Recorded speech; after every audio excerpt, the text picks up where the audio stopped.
اب جو weight lose کیا تھا وہ واپس گین ہو گیا, تو آپ کا ویٹ ادھر کا ادھر ہی رہے گا, کیونکہ وہ سسٹینیبل ڈائٹ نہیں ہے. تو سب سے بڑی وجہ جو ویٹ اسٹک کی وہ یہ ہے کہ آپ کی ڈائٹ سسٹینیبل نہیں ہوتی.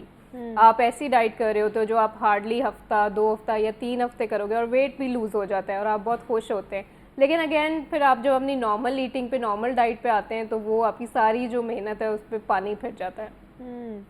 ٹھیک ہے, مطلب آپ نے بیلنس ڈائٹ لینی ہے, آپ نے کسی بھی چیز کی نہ زیادتی کرنی ہو نہ ہی کمی ہونے دینی ہے. اپنی ڈائٹ کے اندر بھی بیلنس ڈائٹ لے کر چلیں, سارے فوڈ گروپس کو جو ہے نا وہ انکلوڈ کریں اپنی ڈائٹ کے اندر, ڈیلی روٹین کے اندر خاص طور پر.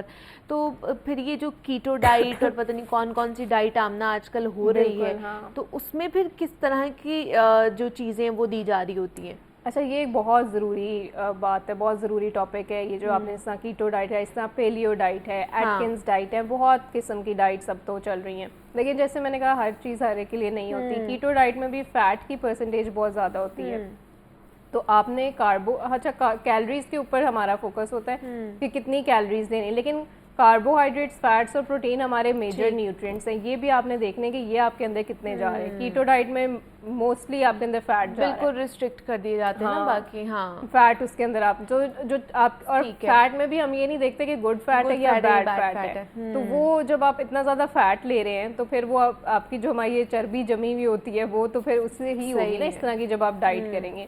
اور یہ کریش ڈائٹ میں ہی آتا ہے, اور کریش ڈائٹ کبھی بھی ریکمینڈیڈ نہیں ہوتی.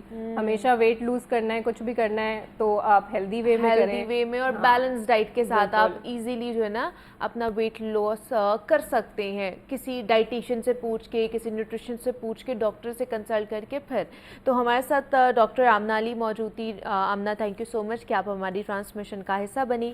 یہاں پہ ایک چھوٹی سی بریک لیتے ہیں اور ملتے ہیں اس بریک کے بعد.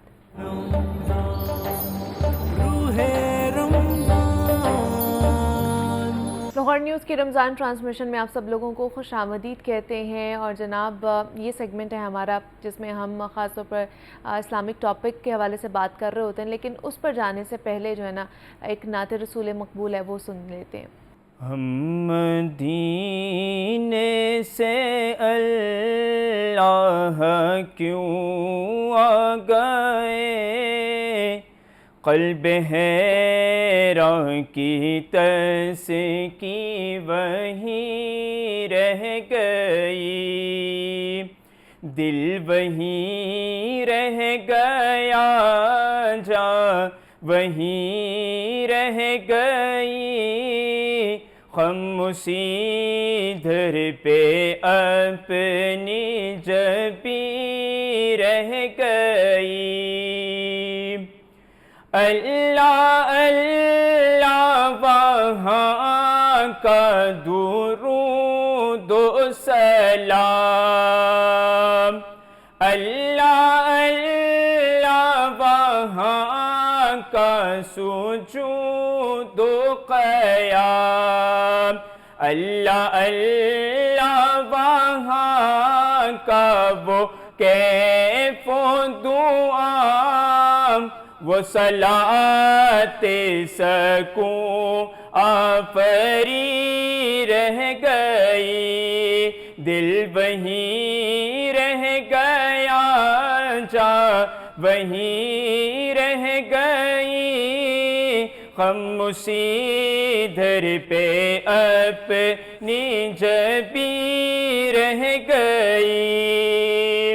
جس جگہ سجدہ ریزی کی لذت ملی, جس جگہ ہر قدم ان کی رحمت ملی, جس جگہ نور رہتا ہے شام و سحر, وہ فلک رہ گیا, وہ زمین رہ گئی. ہم مدینے سے اللہ کیوں آ گئے, قلب حیران کی تس کی وہیں رہ گئی.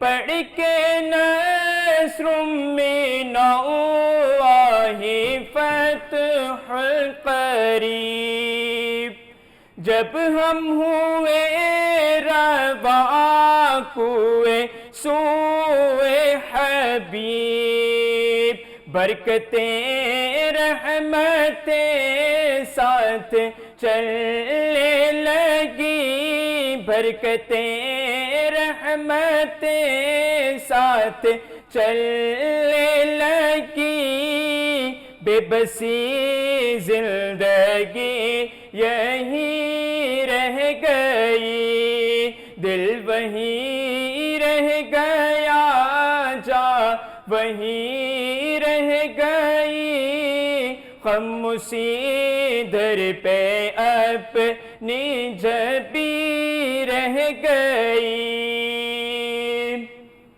یاد آتے ہیں ہم کو وہ شام و سحر وہ سکون دلوں وہ جان روح نظر یہ انہی کا کرم ہے انہی کی عطا ایک کیفیت دلنشیں رہ گئی ہم مدینے سے اللہ کیوں آ گئے قلب حیران کی تسکی وہیں رہ گئی دل وہیں رہ گیا جا وہیں رہ گئی خاموشی در پہ اپنی جبی رہ گئی. بہت ہی خوبصورت نعت رسول مقبول آپ نے سنی ہے. ابھی اپنے سیگمنٹ کی طرف چلتے ہیں. جناب ہماری زندگیوں میں نا اس حقیقت کو فراموش نہیں کیا جا سکتا کہ صبر اور شکر لازم و ملزوم ہے. یہ اعتراف بندگی کے مظہر، اللہ کے قرب کا بہترین ذریعہ، دین کا سرچشمہ اور ایمان کا لازمی تقاضا ہے. یہ دو افضل ترین اعمال ایسے ہیں کہ پورا دین ان کے اندر سمو جاتا ہے. قرآن کریم اور تعلیمات نبوی صلی اللہ علیہ وآلہ وسلم میں صبر و شکر کے بے شمار فضائل بیان کرتے ہوئے انہیں اہل ایمان کی بنیادی صفت اور جنت کی بشارت قرار دیا گیا ہے. در حقیقت صبر و استقامت بندگی کا مظہر اور شکر خداوندی حاصل بندگی ہے. تمام انبیاء کرام بالخصوص خاتم النبیین سید المرسلین حضور اکرم صلی اللہ علیہ وآلہ وسلم کی حیات طیبہ اور آپ صلی اللہ علیہ وآلہ وسلم کا اسوہ حسنہ صبر و شکر کا ایک بہترین نمونہ ہے. جیسے کہ کفر اسلام کی نگاہ میں ایک بدترین خصلت ہے، تو اسی طرح شکر سب سے بہتر اور اعلیٰ صفت ہے. اسلام ہمیں یہی تعلیم دیتا ہے کہ زندگی کے ہر شعبے اور ہر بندگی کے ہر گوشے میں صبر و شکر کا دامن تھامے رکھا جائے کہ انسان کی زندگی در حقیقت راحت، مصیبت، انعام و آزمائش، زندگی اور موت جیسی ابدی حقیقتوں سے عبارت ہے.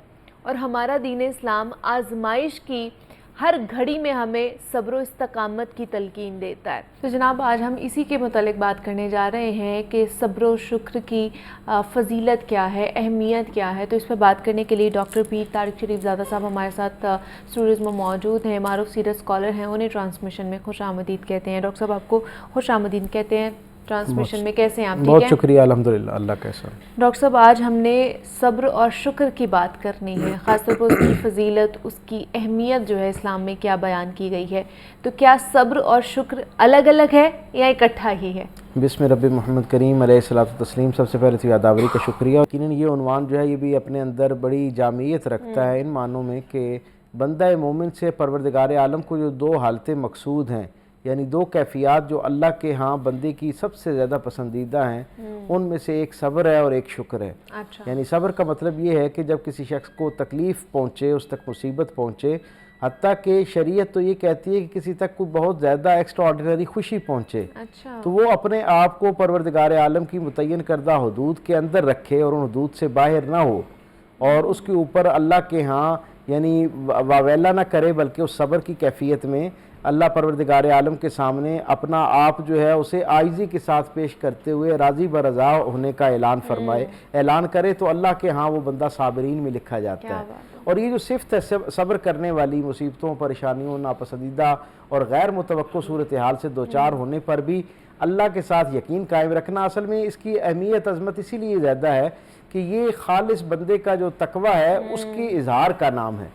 کیونکہ صوفیاء یہ بتاتے ہیں کہ جو تقوی ہوتا ہے نا، اصل میں یہ حقیقت میں پرہیزگاری جسے ہم عرف عام میں کہتے ہیں، لیکن تقوی سے ایک مراد جو ہے وہ توکل کرنا بھی ہے۔ توکل کا مطلب ہے اللہ کے اوپر بھروسہ رکھنا۔ جب کسی آدمی پر مصیبت پہنچتی ہے تو سب سے پہلا خیال جو شیطان اس کے لیے ساتھ لے کر آتا ہے، مصیبت کے ساتھ جو جناب علی کرم اللہ وجہ کریم نے فرمایا کہ دو وبال انسان کی زندگی میں داخل ہوتے ہیں، یعنی ایک تو اس مصیبت کا زندگی میں آنا جس سے ناپسندیدہ ایک صورتحال پیدا ہوتی ہے، اور ساتھ شیطان کے لیے ایک دروازہ کھل جاتا ہے، وہ اس مصیبت کو بنیاد بنا کے بندے کی زندگی کے اندر داخل ہوتا ہے، اس کے خیال، اس کی فکر میں داخل ہوتا ہے، اور اسے یہ کہتا ہے کہ یہ مصیبت جو ہے میں اس کا اہل نہیں تھا، مجھے تو یہ مصیبت پریشانی سے دوچار نہیں ہونا چاہیے تھا، میرے معاملات اور معمولات جو ہیں وہ تو بڑے ٹھیک تھے، مجھے اس مشقت سے کیوں گزارا جا رہا ہے، مجھے اس ناپسندیدہ حالت کا کیوں سامنا کرنا پڑ رہا ہے، مجھے اللہ کی طرف سے یہ جو ایک امتحان ہے اس میں کیوں مبتلا کیا گیا ہے۔ جیسے یہ خیال آنا شروع ہوتا ہے تو شکوہ پیدا ہونا شروع ہو جاتا ہے۔ نتیجہ کیا ہوتا ہے؟ شکوے کی ضد کا نام صبر ہے۔ اچھا، ایک آدمی شکوہ کر رہا ہے اور ایک آدمی اس کے اوپر خاموشی اختیار کرتے ہوئے جانتا ہے کہ ظاہری طور پر یہ تکلیف، پریشانی، مصیبت جو مجھ تک آ رہی ہے میری دانست کے مطابق اور ظاہری حالات کے مطابق میرے لیے کوئی زیادہ موافق نہیں ہے، خوشگوار نہیں ہے، لیکن وہ بندہ اپنی کیفیت اور اپنے اندر سے یہ جو آواز آ رہی ہے ناپسندیدگی کی، اس سے زیادہ فائق سمجھتا ہے اللہ کی رضا کو، اور وہ سمجھتا ہے کہ کائنات میں میرا خالق اور مالک ہے جو میں 70 ماؤں سے بڑھ کر میرے ساتھ محبت بھی کرتا ہے، اور کائنات میں میرا سب سے بڑا خیر خواہ بھی ہے، اور سب سے زیادہ صاحب حکم بھی ہے، صاحب قدرت بھی ہے، آسانیاں پہنچانے کا سب سے بڑا جو ملکہ ہے وہ بھی اسی ہستی کو حاصل ہے۔ اب جب وہ مجھ پر مہربان ہے اور میرے ساتھ مخلص ہے اور میں اس کے ساتھ بطور عبد مخلص ہوں، تو میں یہ توقع ہی نہیں کر سکتا کہ ظاہری طور پر پریشانی کا کوئی بھی عالم ہو، کتنی ہی شدید نوعیت کی مصیبت، پریشانی، دکھ، تکلیف میری زندگی میں آئے، میرا تصور قائم ہی نہیں ہوتا، میرا دل اس بات کو ماننے کے لیے، میرا خیال اس بات کو تقویت دینے کے لیے تیار ہی نہیں، آمادہ ہی نہیں کہ اس کے اندر میرے لیے کوئی مشقت ہے۔ یقیناً یہ جو ظاہری مشقت ہے اس کے ساتھ پیچھے بہت سارا خیر وابستہ ہے، اس کی وجہ یہ ہے کہ یہ جو خیر ہے یہ مجھ تک جو ہے وہ میرے رب کی طرف سے پہنچ رہا ہے، یہ تکلیف جو ہے مجھ تک میرے رب کی طرف سے پہنچ رہی ہے۔ جب ہر خیر اور شر کا مالک میرا رب ہے تو مجھ تک میری زندگی میں آنے والے ہر خیر اور شر کا اختیار بھی پروردگار عالم کو ہے، اس کی اذن سے اس کے بندے تک جو تکلیف، مصیبت، پریشانی پہنچ رہی ہے وہ انسان یا انسانوں کی بستی جو ہے ان کے نظریے اور خیال کے مطابق تکلیف ہے، اللہ کے ہاں تو وہ ترقی درجات کا ذریعہ ہو سکتی ہے، یا پروردگار عالم کے ہاں کسی بڑی مصیبت کے کفارے کے طور پر چھوٹی مصیبت آتی ہے۔ اچھا، اللہ والے ہمیشہ یہ کہا کرتے ہیں کہ ہر مصیبت اپنے سے بڑی مصیبت کا صدقہ ہوا کرتی ہے اگر کوئی شخص اس پر صبر اختیار کرے، یعنی صبر اتنی بڑی نعمت ہے کہ پروردگار عالم نے اگر اس مصیبت سے کوئی بڑی مصیبت بھی طے کر رکھی ہے، عالم ارواح میں لوح و قلم کے جو معاملہ ہے اس کے اندر، تقدیر کے اندر کہیں پروردگار عالم نے اس کا فرمان بھی جاری کر رکھا ہے، تو وہ جو صبر کرنے کا عمل ہے یہ اللہ کے ہاں اتنا پسندیدہ ہے کہ جب آپ پہلی مصیبت پر صبر کرتے ہیں نا تو اللہ اس سے بڑی مصیبت کو آپ سے ٹال دیتا ہے۔ کیا بات! اس لیے صبر کا جو ایک اپنا مقام، اور یہ اتنی عظیم الشان صفت ہے کہ پروردگار عالم نے اپنے انبیاء و مرسلین جنہوں نے پروردگار عالم کے پیغام کو دنیا میں پہنچانے کے لیے اپنے اپنے زمانے میں اپنے اپنے یعنی جو لوگ تھے، علاقے تھے، قبیلے تھے، ان کو جب اللہ کا پیغام پہنچایا تو بے شمار اعلیٰ صفات کے ساتھ اللہ نے ان کو مزین کیا تھا، کیونکہ نبی جو ہے وہ اپنے زمانے کا سب سے بہترین انسان ہوتا ہے۔ پروردگار عالم قرآن حکیم میں سابقہ انبیاء و مرسلین کا احوال بیان کرتے ہوئے اپنے محبوب رسول صلی اللہ علیہ وسلم کو تلقین فرماتے ہیں کہ یہ جو آپ سے پہلے عظیم الشان نبی تھے نا، ان کی دیگر صفات کے ساتھ ساتھ ایک صفت جو اللہ کے ہاں بہت پسندیدہ ہے، جن کی وجہ سے اللہ نے ان کے تذکرے کو ہمیشہ آباد رکھا اور ان کے تذکرے کو قرآن جیسی لافانی کتاب کا حصہ بنایا، یعنی گویا ان کا ذکر جو ہے اسے دوام بخش دیا۔ وہ نبی ان کی صفات میں دیگر صفات کے ساتھ ساتھ ایک نمایاں خوبی جو ہے مصیبتوں، مشقتوں کے اوپر اس اللہ کے پیغام کو پہنچانے کے لیے آنے والی تکالیف پر صبر کرنا ہے۔ اور قرآن حکیم میں خود سورہ انبیاء میں اللہ تبارک و تعالیٰ حضور کو اپنے 3 نبیوں کا ذکر کرتے ہوئے بتاتا ہے کہ یہ میرے وہ عظیم الشان نبی ہیں کہ جن کی صفت یہ تھی کہ یہ اپنے تک پہنچنے والی ہر مصیبت کو بڑی خندہ پیشانی کے ساتھ قبول کرتے تھے اور بڑے اس کے اوپر صبر کا اظہار کرتے تھے. اور پھر سرکار ختمی مرتبت صلی اللہ علیہ وسلم کو بھی پروردگار عالم نے یہ بتایا کہ آپ نے بھی ان مصیبتوں اور مشقتوں پر اسی طرح صبر کرنا ہے. اور ایک روایت کے مطابق سرکار دو عالم صلی اللہ علیہ وسلم نے فرمایا کہ اعلاء کلمۃ الحق کے لیے، اللہ کے اس پیغام کو پہنچانے کے لیے ہر نبی کو ستایا گیا اور ہر نبی نے اس پر صبر کیا. آپ فرماتے ہیں دنیا میں جتنے نبی آئے سب سے زیادہ اللہ کے پیغام کو پہنچانے میں مجھے مشقتوں کا سامنا کرنا پڑا، سب سے زیادہ مجھے تکلیف اور اذیت سے گزارا گیا. اور پھر ساتھ حضور فرماتے ہیں کہ بحمدی تعالیٰ سارے انبیاء و مرسلین میں جیسے سب سے زیادہ مشقتیں مجھ تک پہنچی، اسی طرح اللہ نے سب سے زیادہ صبر کی توفیق بھی مجھے عطا فرمائی. آپ تصور کیجئے نا، کریم آقا صلی اللہ علیہ وسلم کبھی شیب ابی طالب میں جو ہے وہ تین برس جو ہے وہاں آپ تکالیف سے گزرتے ہیں، اور آپ دیکھیں کہ 3 برس مسلسل مشقت میں اور اذیت کا ایک تصور ذرا کیجئے.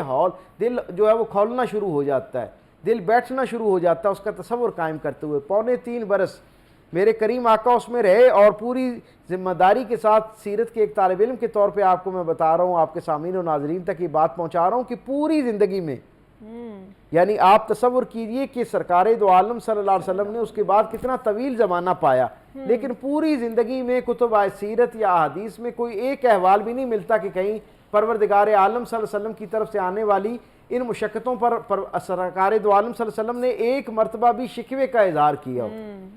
حتیٰ کہ یہاں تک میرے کریم رسول کے ہاں تو صبر کا ایسا اعلیٰ عرفہ درجہ پایا جاتا ہے کہ اللہ کے محبوب رسول تو اپنی ان پریشانیوں کا دوبارہ تذکرہ بھی نہیں فرماتے. یعنی وہ کہتے ہیں کہ یہ اللہ کی طرف سے نعمت کے طور پہ. اس کی وجہ یہ ہے کہ جب کوئی بندہ تکلیف کے اندر ہوتا ہے تو وہ اس وقت اللہ کے ہاں سب سے قریب ترین حالت میں ہوتا ہے. آپ تصور کیجئے نا، یہ ایک بڑا ایک عمومی سا تجربہ ہے ہمارا کہ دن بھر جو ماں جس بچے پر سب سے زیادہ ڈانٹ پٹ کر رہی ہوتی ہے، اسے مار رہی ہوتی ہے، اس پہ غصہ کر رہی ہوتی ہے، سختی کر رہی ہوتی ہے، رات کو ماں کے لحاف میں وہ بچہ سب سے زیادہ اس ماں کے قریب ہوتا ہے. اسی طرح جب بندہ مشقت میں آتا ہے نا، مصیبت میں آتا ہے، غیر متوقع صورتحال کا سامنا کرتا ہے، تو پروردگار عالم کی نگاہ خاص اس کی طرف ہو جاتی ہے. اور پروردگار جب بندہ اس کے اوپر اللہ کے ساتھ یقین کا رشتہ قائم کرتے ہوئے اپنے صبر کا اظہار کرتا ہے، اپنے قول سے، اپنے فعل سے، اپنی باڈی لینگویج سے، اپنے رویے سے، تو پھر پتہ ہے کیا ہوتا ہے؟ پروردگار عالم اس کے صبر کو دیکھ کر، یعنی یہ اتنا عظیم الشان عمل ہے کہ اللہ ساری نورانی مخلوق کو مخاطب کر کے کہتا ہے دیکھو تم نے کہا تھا نا کہ یہ انسان میں پیدا کروں گا، یہ زمین کے اوپر فساد پیدا کرے گا، وہ یہ زمین کے اوپر جو ہے وہ کشت و خون کرے گا، تو آج دیکھو میرا بندہ کتنی تکلیف اور اذیت سے گزر رہا ہے، لیکن میرے ساتھ اس کا تعلق کتنا مضبوط ہے، وہ مجھ سے کس درجے کے صبر کے تعلق میں جڑا ہوا ہے کہ وہ اس پر صبر کرنے کی بجائے شکر کرتا ہوا نظر آتا ہے. تو گویا پروردگار عالم بندوں کے صبر کرنے پر اپنی مخلوق کے اندر باقاعدہ فخر فرماتا ہے کہ دیکھو میں نے اس کو اس لیے اشرف المخلوقات بنایا، اتنی ناپسندیدہ حالت میں ہونے کے باوجود، اتنی تکلیف میں ہونے کے باوجود، اتنی مشقت سے گزرنے کے باوجود اس کا میرے ساتھ تعلق کمزور نہیں ہوا بلکہ پہلے سے زیادہ بہتر ہو گیا. جتنا یہ عام حالت میں سب شکر کر رہا تھا، یہ اس تکلیف میں آنے کے بعد امید تو یہ تھی کہ یہ شکوہ کرتا یا اپنی مصیبت کا، تکلیف کا، دکھ کا اظہار کرتا، یہ تو اظہار بھی نہیں کر رہا بلکہ اس کو بھی میری طرف سے نعمت کے طور پر تصور کر رہا ہے. پھر اللہ کیا کرتا ہے؟ یہ ایک ایسا پسندیدہ عمل ہے، اس پر اجر تو جو اللہ نے عطا کرنا ہے وہ تو اللہ کے مقصود اور علم میں ہے کہ کتنا ادا کرنا ہے. اللہ قرآن میں کہتا ہے کہ جب کوئی آدمی صبر پر اتنا راسخ ہو جاتا ہے نا کہ تکلیف کے آنے پر صرف صبر نہیں کرتا بلکہ ایک درجہ آگے جا کے شکر کرنا شروع کر دیتا ہے، تو اللہ اسے صابرین اور شاکرین میں لکھنا شروع کر دیتا ہے. اور جب کوئی بندہ صابروں میں لکھا جاتا ہے نا تو اللہ کہتا ہے ہر نیک عمل کا اجر جو ہے وہ اللہ کی طرف سے انعام ہے اور ثواب ہے. لیکن صبر ایسا عمل ہے کہ جیسے ہی کوئی اختیار کرتا ہے اللہ خود اس کے ساتھ ہو جاتا ہے، اور صبر کا اجر اللہ کہتا ہے کہ میں خود ہوں. یعنی آپ تصور کیجئے کوئی آدمی نماز، روزہ، حج، زکوٰۃ، صدقات، خیرات کوئی عمل بھی کرتا ہے تو اس پر اسے خاص درجے کا ثواب یا اجر ملتا ہے اللہ کی طرف سے. صبر ایک ایسا عمل ہے کہ جب بندہ کرتا ہے تو اللہ خود اپنا آپ اسے عطا کر دیتا ہے. اس سے پہلے بندہ اللہ کی طرف سفر کر رہا ہوتا ہے اور جب صبر کرنا شروع کرتا ہے تو اللہ بندے کی طرف سفر کرنا شروع کر دیتا ہے, وہ اس کے قریب آتا ہے اور پھر اس کی ساری ضروریات کی کفالت کرنا شروع کر دیتا ہے, اس کے گرد اپنی حفاظت کا, تسلی کا, تشفی کا ایک ایسا صاحبان تان دیتا ہے کہ جو پھر اسے دنیا کی کسی معصیت, کسی پریشانی, کسی الجھن کا, کسی خسارے کا حوالے اس کے حوالے نہیں ہونے دیتا, کیونکہ اب اس نے شکر کی چھتری جو ہے وہ تان لی ہے اور پروردگار عالم کے ساتھ اس نے ایک صبر کا ایک رشتہ اپنا قائم کر لیا ہے. تو کیونکہ پروردگار کا وعدہ ہے کہ اب وہ صبر والوں کے ساتھ ہے, تو اب جہاں جہاں زندگی میں کہیں اس کو پروردگار عالم کی ضرورت پڑتی ہے اسے دعا کی حاجت بھی شاید نہیں رہتی, اللہ دعا کرنے کے الفاظ ادا کرنے سے پہلے اس کے لیے, کیونکہ ہر وقت اس کے ساتھ ہے, اس لیے اس کے ساتھ ہونے کا مطلب یہ ہے کہ ہر وقت وہ اس کی کفالت کے لیے کافی ہے. تو ڈاکٹر صاحب آج کل کی زندگی میں دیکھا جائے تو ہم لوگ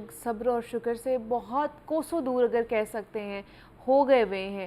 ہم تو کمپلینس کرتے رہتے ہیں کہ یہ ہمیں نہیں ملا, اگر کچھ مل جاتا ہے تو پھر ہم اور زیادہ کا تقاضا کر رہے ہوتے ہیں, اللہ سے بھی مانگ رہے ہوتے ہیں, اور ہر چیز پہ صبر کرنا میرے خیال سے ہر کسی کا بھی کہہ لیں کہ وہ ایگزیکٹلی ان کے بس میں نہیں ہوتا. تو ان لوگوں کے لیے آپ کیا کہیں گے؟ آپ دیکھیں اگر یہ اتنا آسان عمل ہوتا ہے نا تو اللہ اس کے اجر کے طور پر اپنا آپ نہ پیش کرتا ہے. یعنی آپ خود تصور کریں کہ یہ کتنا مشکل کام ہے, اور سرکار دو عالم صلی اللہ علیہ وسلم کی حدیث سے ہم تک یہ بات پہنچتی ہے. حضور نے فرمایا صبر کا جو حقیقی مفہوم ہے وہ تو صبر کے یعنی مشقت کے آغاز پر صبر کرنا ہے. اچھا, یعنی ایک صحابی آئے اور انہوں نے کہا کہ یا رسول اللہ فلاں شخص جو ہے اس کے بیٹے کا وصال ہوا تھا تو وہ بہت گریہ وزاری کر رہا تھا, بڑا شکوہ کناں تھا, لیکن اب اس نے صبر کرنا شروع کر دی ہے.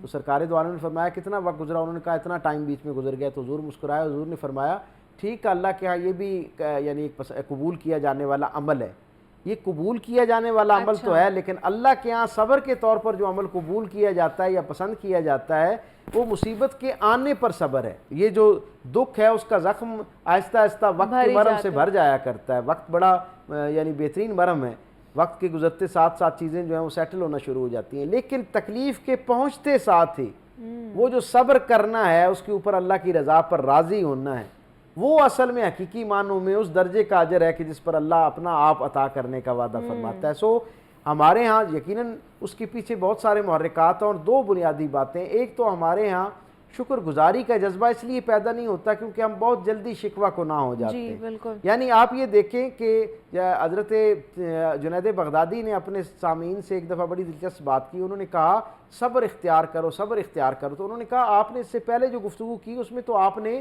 شکر کی جو ہے وہ تعریف کی اور اس پر آپ نے اس کی طرف ترغیب دلائی تھی. اب آپ تواتر سے بار بار صبر کی تلقین کر رہے ہیں. آپ نے کہا صبر اتنا بڑا خزانہ ہے کہ جب کسی شخص کو اللہ صبر کی توفیق عطا کر دیتا ہے نا, اور وہ اس توفیق کو سنبھال لیتا ہے, یعنی اس نعمت کو ضائع نہیں ہونے دیتا, اللہ کی توفیق کو, صبر کرنے والی توفیق کو, تو پھر انعام کے طور پر اللہ اس کو شکر کی توفیق عطا کرنا شروع کر دیتا ہے. سو اللہ کی طرف وہ جو دوستی کا سفر ہے, اللہ کے ساتھ قربت کا سفر ہے, اس کا آغاز جو ہے وہ صبر سے ہوتا ہے. اور میں یہ ایک طالب علم کے طور پہ سمجھا کہ صبر کا آغاز جو ہے وہ حقیقی معنوں میں برداشت سے شروع ہوتا ہے, اور برداشت کا آغاز توکل سے شروع ہوتا ہے.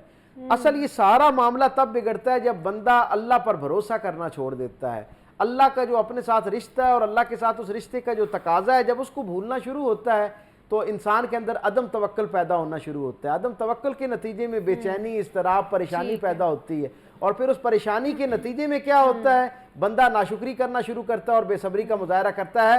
روز آسمان سے ایک آواز جو ہے وہ زمین کی طرف آتی ہے, اور پروردگار کیا کہتا ہے, میرے بندے میرے تھوڑے دیے پر راضی ہو جا, میری دی ہوئی مشقتوں پر راضی ہو جا, کل میں تیرے تھوڑے کیے پر راضی ہو جاؤں گا. سو قیامت کے لیے جو بندہ اپنا حقیقی اللہ سے رضا درکار ہے اسے, وہ اپنی زندگی میں صبر کو اور شکر کو مستقل اپنی زندگی کا عنوان بنا لے. اللہ پاک ہمیں توفیق عطا فرمائے.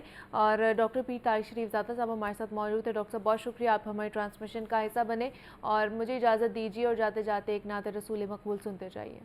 میں بہک سکوں یہ مجال کیا, میرا رہنما کوئی اور ہے, مجھے خوب جان لے منزلیں, یہ شکستہ پا کوئی اور ہے, میں بہک سکوں